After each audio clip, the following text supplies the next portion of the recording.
Hello, everyone. I'm at a friend's house, but I was able to get on her internet.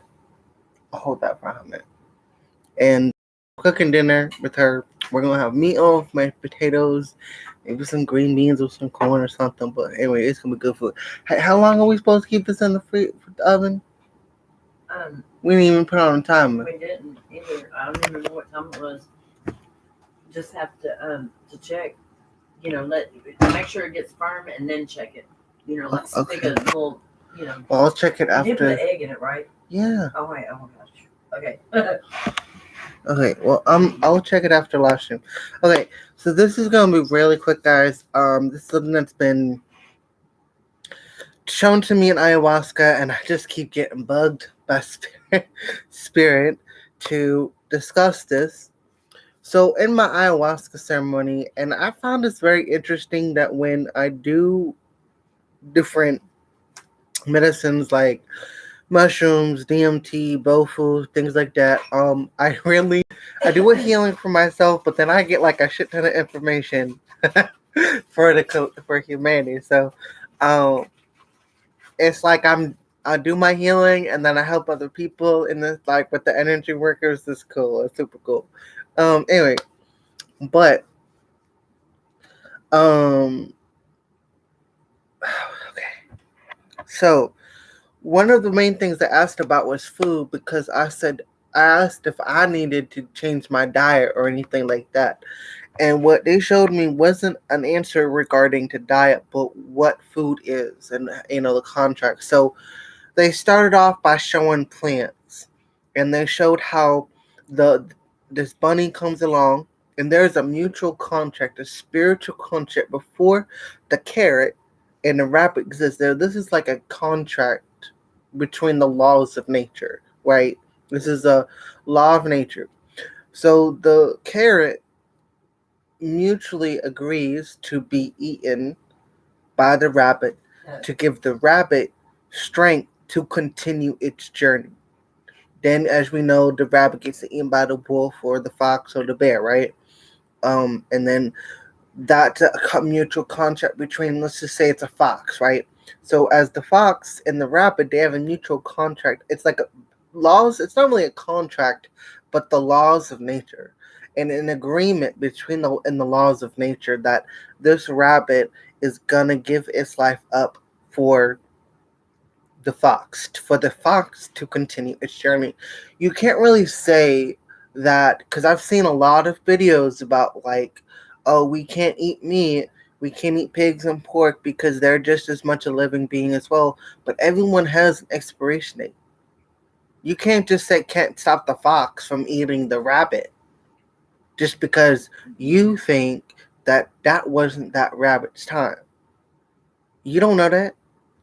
If the rabbit gets caught by the fox, that's his time then, And that's what the ayahuasca was saying. There is no set terms for things to die, and that what we eat, there's already been, by the laws of nature, an agreement in the laws of nature that this food, for example, say it's carrots or deer meat or cow meat or radishes, that we have a mutual agreement by the laws of nature for these things that have given their life to give us strength on our journey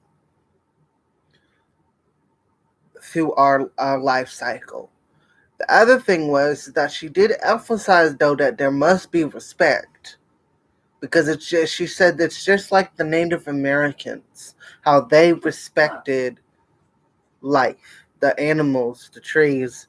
That's how we should treat our food, because if we become too greedy, then that's when things become out of balance. That's a different story.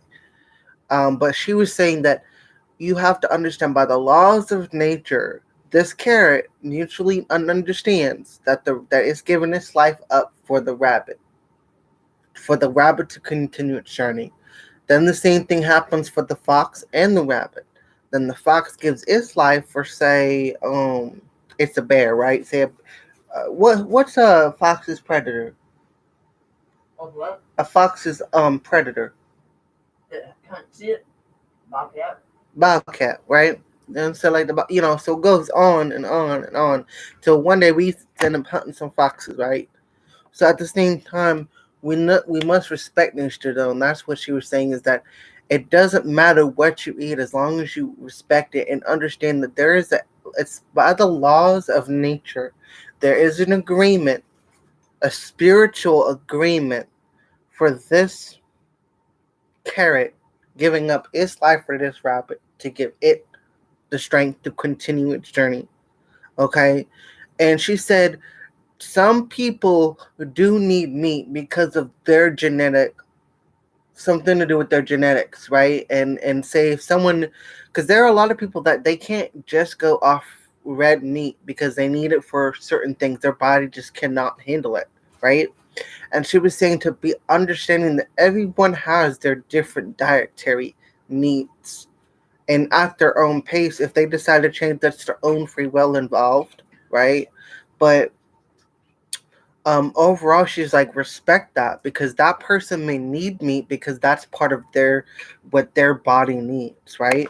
Yes, people can get the same amount of nutrients from meat from different plants, but maybe their body just cannot have that. It doesn't work. It doesn't recognize it as that. And so I I also want to say that I wanted to go vegan, but I think I'm gonna stick around for the pescatarian stuff because that's just where I'm at. I think my body still needs certain foods, but I'm still gonna be a pescatarian, for a little bit longer. I think I could go vegan. I think I could. Right, but like that's all I wanted to share because that was part of my ayahuasca journey, and I was asking about that because I was like, are there any dietary restrictions? So I didn't really get an answer on a specific diet that they wanted me on, just that they were explaining that the laws of nature, there's an agreement in the laws of nature that this carrot would feed this rabbit for it to give the rabbit strength to continue to drink. That's all that these plants and animals are doing. Now, of course, we have mistreated animals and we have, you know, treat treated plants with different chemicals. So yeah, it's got poisoned, right? That's different. If we respect nature, that's where the mutual agreements with the laws of nature come into play. And that's the best way I can explain it. But overall, guys, I love you guys, and I just wanted to make this quick video. Remember, everyone, you're a beautiful, powerful warrior, shaman, healer. You're all that in a bag of chips. Kisses and love. So, just so you guys can see, I got my nails. I'll do another video later tonight. Channeled messages from Aiyama, I think his name is, because he wanted to do a channeling, but it's supposed to be, I don't know if you can see, but it's supposed to be pink and blue, and I thought it would go really well with the reddish gold, because the blue and the red, the pink and the gold. You can't see it. It's okay. Anyway, guys, love you guys. Kisses. Remember, you're all that in a bag of chips. Kisses.